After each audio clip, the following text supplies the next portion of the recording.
Welcome to dream cinemas. நண்பா நம்பிக்கை அனைவருக்கும் வணக்கம். இன்னைக்கு நம்ம பார்க்க போற episode daily movie update. Actor சூர்யாவோட ரெட்ரோ திரைப்படத்தை பார்த்தீங்கன்னா சென்சார் பண்ணிட்டாங்க. ஸோ படத்துக்கு பார்த்தீங்கன்னா யூஎஸ் சர்டிஃபிகேட் கொடுத்துருக்காங்க. இந்த ரெட்ரோ திரைப்படத்துடைய டூரேஷன் பார்த்தீங்கன்னா 2 hours 48 minutes வரைக்கும் இருக்க போகுது. ஸோ வர திரைப்படங்கள் எல்லாமே பார்த்தீங்கன்னா 3 hours பக்கம் தான் வருது. சொந்த வகையில் இந்த திரைப்படமே 2 hours 48 minutes பக்கம் வரப்போகுது. ஸோ எவ்வளவு பெரிய டூரேஷன் அப்படிங்கிறது முக்கியமே இல்லை, எப்படி வந்து ஸ்கிரீன் பிளே பண்ணியிருக்காங்க அப்படிங்கிறது தான் முக்கியம். சொந்த வகையில் இந்த ரெட்ரோ திரைப்படத்துக்கு கார்த்திக் சுப்ராஜ் எந்த அளவுக்கு ஸ்கிரீன் பிளே பண்ணியிருக்காரு அப்படிங்கிறத வெயிட் பண்ணி பார்க்கலாம். ஸோ நாளைக்கு பார்த்தீங்கன்னா ரெட்ரோ திரைப்படத்தை வந்து ட்ரெய்லர் கட் வந்து ரிலீஸ் பண்ண போறாங்க. அந்த படத்துடைய ஆடியோ லான்ச்சுமே பார்த்தீங்கன்னா நடத்த போறாங்க நாளைக்கு 5 மணிக்கு. ஸோ நாளைக்கு ரிலீஸ் ஆக போற ட்ரெய்லர் பார்த்தீங்கன்னா படத்துடைய கதை வந்து எந்த மாதிரி இருக்க போதோ அதுக்கு தகுந்த மாதிரியான கரெக்டான ஒரு ட்ரெய்லரா இருக்கும் அப்படிங்கிற மாதிரி சொல்லப்படுது. ஸோ சேம் இதே மாதிரி தான் பார்த்தீங்கன்னா படத்துடைய டைட்டில் டீசருமே கட் பண்ணியிருந்தாங்க. இந்த படத்தை பத்தி ஏற்கனவே கார்த்திக் சுப்ராஜ் சொல்லிட்டாரு, இந்த படம் வந்து ஒரு லவ் ஸ்டோரி தான், இதுக்குள்ள லாட் ஆஃப் ஆக்ஷன் இருக்கும் அப்படிங்கறத சொல்லிட்டாரு. அதே மாதிரி தான் படத்துடைய டீசர் கட்டையுமே ரெடி பண்ணியிருந்தாங்க. அதே மாதிரி தான் படத்துடைய ட்ரெய்லர் கட்டையுமே இருக்க போகுது அப்படிங்கிற மாதிரி சொல்லப்படுது. இந்த படத்துக்கு கரெக்டான ஹைப் செட் பண்ற மாதிரியான ஒரு ட்ரெய்லரா இருக்கும் அப்படிங்கிற மாதிரி சொல்லப்படுது. இப்போ வரைக்கும் படத்தோட ப்ரொமோஷன் பார்த்தீங்கன்னா கரெக்டா பண்ணிட்டே வராங்க. இப்போ வரைக்கும் ஆடியன்ஸ் கிட்ட இந்த படத்துக்கு ஓரளவுக்கு நல்ல ஹைப் பார்த்தீங்கன்னா கிரியேட் ஆயிருக்கு. ஸோ படத்துடைய ட்ரெய்லர் ரிலீஸ் ஆனதுக்கு அப்புறமா அது எந்த அளவுக்கு இன்க்ரீஸ் ஆக போகுது அப்படிங்கிறத வெயிட் பண்ணி பார்க்கலாம். ஸோ சூர்யா ஃபேன்ஸோட லாஸ்ட் ஹோப் வந்து இந்த ரெட்ரோ தான். ஸோ ரொம்ப எதிர்பார்த்துட்டு இருக்காங்க. இந்த திரைப்படம் சூர்யாவுக்கு ஒரு பிளாக் பஸ்டர் ஹிட் ஆகுமா அப்படிங்கறத எதிர்பார்த்துட்டு இருக்காங்க. ஸோ கார்த்திக் சுப்ராஜ் படத்தை எப்படி எடுத்திருக்காரு அப்படிங்கிறத வெயிட் பண்ணி பார்க்கலாம். ஸோ இந்த ரெட்ரோ திரைப்படத்துக்கு பார்த்தீங்கன்னா ஒரு நல்ல ஓப்பனிங் இருக்கும் அப்படிங்கிற மாதிரி சொல்லப்படுது. அந்த வகையில் ஏகப்பட்ட ஸ்கின்ஸ்ல படத்தை ரிலீஸ் பண்ண போறாங்க அப்படிங்கிற மாதிரி சொல்லப்படுது. ஸோ May 1 ரெட்ரோ கூட பார்த்தீங்கன்னா நானோட ஹிஸ்டரி திரைப்படமும் ரிலீஸ் ஆகுது. அந்த சசிகுமாரோட டூரிஸ்ட் ஃபேமிலி திரைப்படம் ரிலீஸ் ஆக போகுது. 3 திரைப்படங்கள் பார்த்தீங்கன்னா 3 டிஃபரெண்டான ஜானர்ல இருக்க போகுது. ஸோ ரெட்ரோ திரைப்படத்துக்கு பெரும்பாலான ஸ்கிரீன்ஸ் கிடைக்கும் அப்படிங்கிற மாதிரி சொல்லப்படுது. அந்த வகையில் படத்துக்குமே ஓப்பனிங் நல்லா இருக்கும் அப்படிங்கிற மாதிரி சொல்லப்படுது. படம் கரெக்டாக ஃபிக் ஆயிருச்சு அப்படின்னா கண்டிப்பா ஒரு நல்ல கலெக்ஷன் இந்த படத்துக்கு கிடைக்கும் அப்படிங்கிற மாதிரி சொல்லப்படுது. ஸோ படம் எப்படி இருக்க போகுது அப்படிங்கிறது May 1 நம்மளுக்கு தெரிஞ்சிடும். ஸோ இப்போ சூர்யா பார்த்தீங்கன்னா சூர்யா பாட்டுவே திரைப்படம் நடிச்சிட்டு இருக்காரு. அதுக்கப்புறமா வாலிவாசு திரைப்படத்துல போய் ஜாயின் பண்ணிடுவாரு. அண்ட் அதுக்கு முன்னாடியே பார்த்தீங்கன்னா வென்கேட்லி ப்ராஜெக்ட்ல நடிக்க போறாரு அப்படிங்கிற மாதிரி நியூஸ் வந்து இருந்துச்சு இல்லையா. ஸோ இப்போ வர நியூஸுமே தான்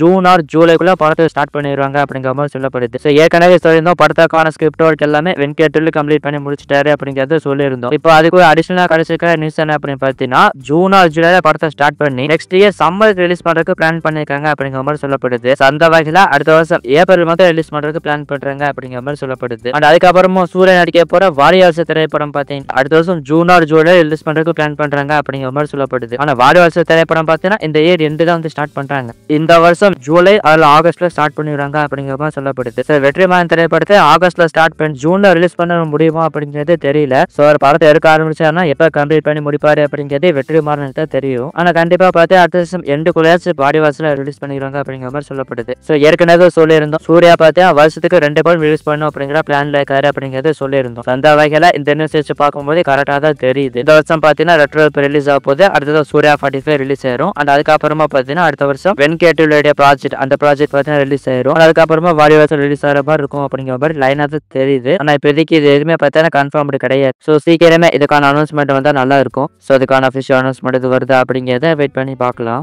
இந்த குட் பை ரெக்ல திரைப்படத்தை ரிலீஸ்க்கு அப்புறமாவே நிறைய பேர் சோசியல் மீடியால இதை பத்தி கேள்விப்பட்டிருந்திருப்பீங்க. ஏகேவோட அடுத்த திரைப்படத்தோட டைரக்டர் வந்து ஆதிக் தான். AK64 டைரக்டரா ஆதிக் ராஜன் தான் இருக்க போறாரு அப்படிங்கிற மாதிரி ஏகப்பட்ட நியூஸ் வந்து கேள்விப்பட்டிருந்திருப்பீங்க. ஸோ ஆல்மோஸ்ட் பார்த்தீங்கன்னா அந்த மாதிரி தான் நியூஸ் வருது.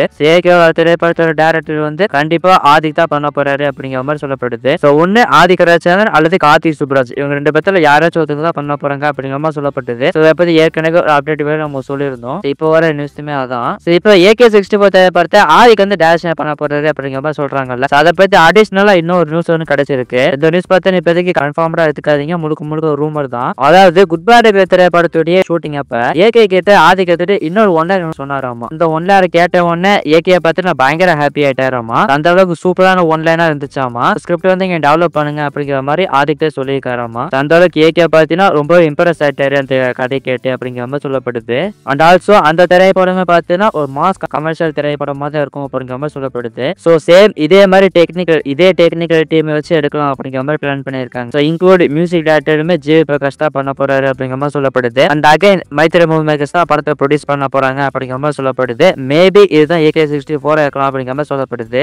இந்த மாதிரி பயங்கரமான ரூமர் பார்த்து நேற்று சோசியல் மீடியால போயிட்டு இருக்கு. ஆனா இப்போதைக்கு இது வந்து பாத்தீங்கன்னா கன்ஃபார்ம்டா என்ன அப்படிங்கிறது தெரியல. இப்போதைக்கு இது வந்து பாத்தீங்கன்னா ஒரு ரூமர் தான். ஸோ சீக்கிரமே இதையும் கன்ஃபார்ம் பண்ணா நல்லா இருக்கும். ஸோ இப்போதைக்கு வர நியூஸ் என்ன அப்படின்னு பாத்தீங்கன்னா ஒன்னு கார்த்திக் சுப்ராஜ் அல்லது ஆதிக் இவங்க 2 பேர்த்தால யாராச்சும் ஒருத்தவங்க ஏகோட படத்தை டைரக்ஷன் பண்ணுவாங்க அப்படிங்கிற மாதிரி சொல்லப்படுது. ஸோ இவங்க 2 பேர்த்துல யார் ஏகோட அடுத்த திரைப்படத்தை டைரக்ஷன் பண்ண போறா அப்படிங்கிறத வெயிட் பண்ணி பார்க்கலாம். சரி, இதை பத்தி நீங்க என்ன நினைக்கிறீங்க? ஏகோட அடுத்த திரைப்படத்தை யார் டைரக்ஷன் பண்ணா நல்லா இருக்கும்னு நீங்க என்ன நினைக்கிறீங்க அப்படிங்கிறத மறக்காம இந்த வீடியோட கமெண்ட் செக்ஷன்ல சொல்லுங்க. ஆக்டர் SK அண்ட் தனுஷ் இவங்க 2 பேரும் பார்த்தா கோலிவுட்ல பிஸியான ஆக்டர்ஸா இருக்காங்க. தொடர்ந்து நிறைய திரைப்படங்களை பார்த்து நடிச்சிட்டு இருக்காங்க. அண்ட் பேக் டு பேக் நிறைய படங்களுமே லைனப்ல வச்சிருக்காங்க. இவங்கள பத்தி ஒரு நியூஸ் ஒன்று கிடைச்சிருக்கு. அதாவது தனுஷ் அண்ட் SK இவங்க 2 பேருமே பாத்தீங்கன்னா அடுத்ததா தெலுங்கு ஒரு படம் பண்றதுக்கு ஆசைப்படுறாங்க அப்படிங்கிற மாதிரி சொல்லப்படுது. ஏற்கனவே தெலுங்கு டேரக்டர்ஸ் வச்சு 2 பேருமே நடிச்சிருக்காங்க. தனுஷ் பாத்தீங்கன்னா வாத்தி திரைப்படத்துல வெங்கடேஷ் டைரக்ஷன் பண்ணி படம் நடிச்சிருப்பாரு. SKமே பாத்தீங்கன்னா பிரின்ஸ் படத்துல வந்து தெலுங்கு டேரக்டர் கூட தான் பண்ணியிருந்திருப்பாரு. அண்ட் அகைன் வந்து தெலுங்கு டேரக்டர்ஸ் கூட படம் பண்ணணும் அப்படிங்கிற ஆசையில 2 பேரும் இருக்காங்க அப்படிங்கிற மாதிரி சொல்லப்படுது. ஆனால் எந்த அளவுக்கு உண்மை அப்படிங்கிறது தெரியல. அந்த வகையில தனுஷ் அண்ட் SK இவங்க 2 பேருமே பாத்தீங்கன்னா தெலுங்கு டேரக்டர் திரிவிக்ரம் அவரு கூட சேர்ந்து படம் பண்றதுக்கு ரொம்ப ஆசைப்படுறாங்க அப்படிங்கிற மாதிரி சொல்லப்படுது.